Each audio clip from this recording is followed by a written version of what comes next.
Class 6-এর final suggestion পর্ব 2 খুবই গুরুত্বপূর্ণ প্রশ্ন এবং সাথে সাথে উত্তরগুলোও দেখিয়ে দেওয়া হচ্ছে। তোমরা অতি অবশ্যই এই প্রশ্ন এবং উত্তরগুলো দেখে যেও পরীক্ষায় আগে।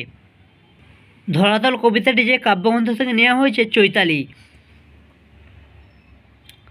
ধরাতল কবিতার কবি রবীন্দ্রনাথ ঠাকুর। ধরা শব্দের অর্থ পৃথিবী। কবি ভাই বোনের সঙ্গে তুলনা করেছেন সুখ দুঃখে।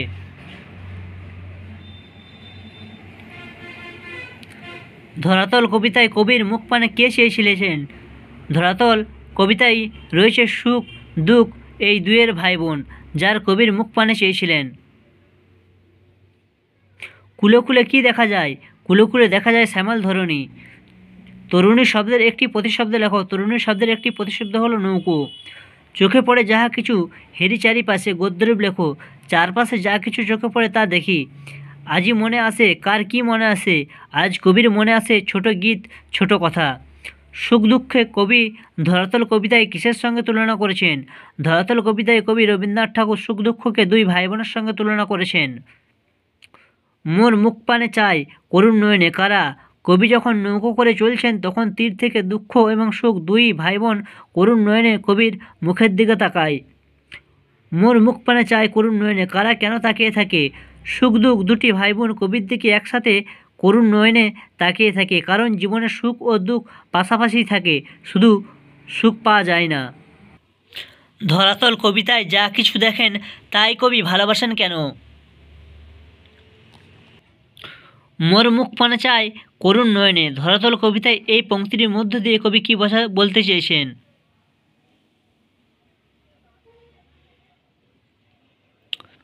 ভিডিওটার উত্তরগুলো তোমরা একটু থামিয়ে দেখে নিও। ড্যাশ গ্রামগুলি দেখা যায় তীরে ছায়াময়, মনে ভাবি কত প্রেম আসে তারে ঘিরে। গ্রামগুলি কত প্রেম আসে তারে ঘিরে, তারে বলতে বোঝানো হয়েছে ছায়াময় গ্রামগুলি। যবে চেয়ে দেখি ড্যাশ নয়নে উৎসুক নয়নে।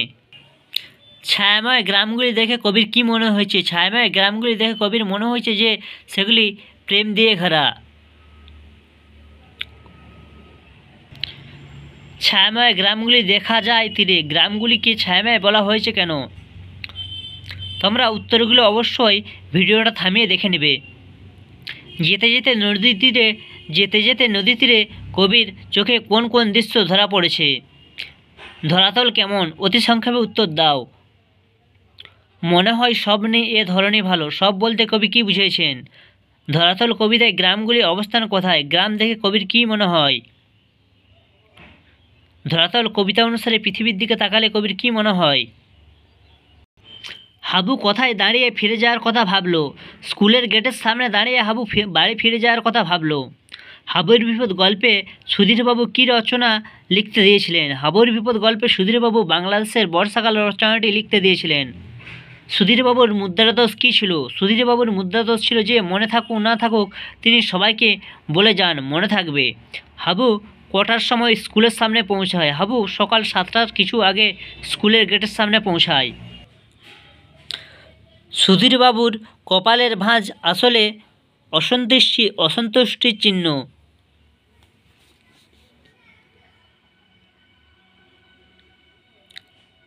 হাবুর বিপদ গল্পে নামকরা ফাঁকিবাজ হলো নিতাই।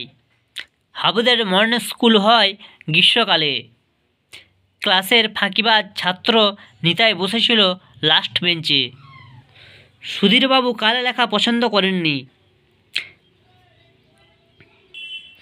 আজ লাস্ট বেঞ্চ নয়, হাবু লাস্ট বেঞ্চতে বসতে চায় না কেন? প্রফুল্ল আমতা আমতা করে। প্রফুল্লর আমতা আমতা করার কারণ কি?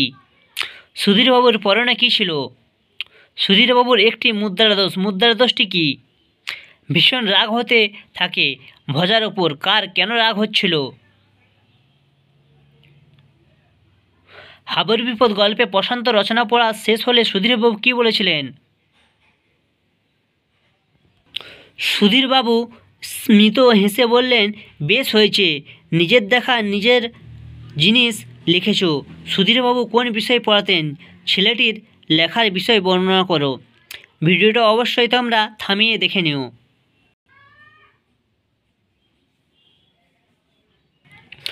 সুধীরবাবু হাবুকে রচনা পড়তে বলার তার প্রাথমিক প্রতিক্রিয়া কী হয়েছিল, তারপরেই বা সে কী করেছিল?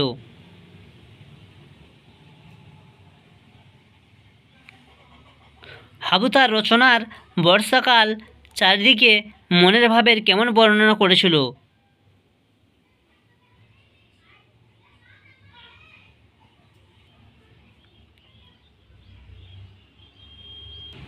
হাবুদের ক্লাসের মনিটরের নাম কি? হাবুদের ক্লাসের মনিটরের নাম হরিপদ।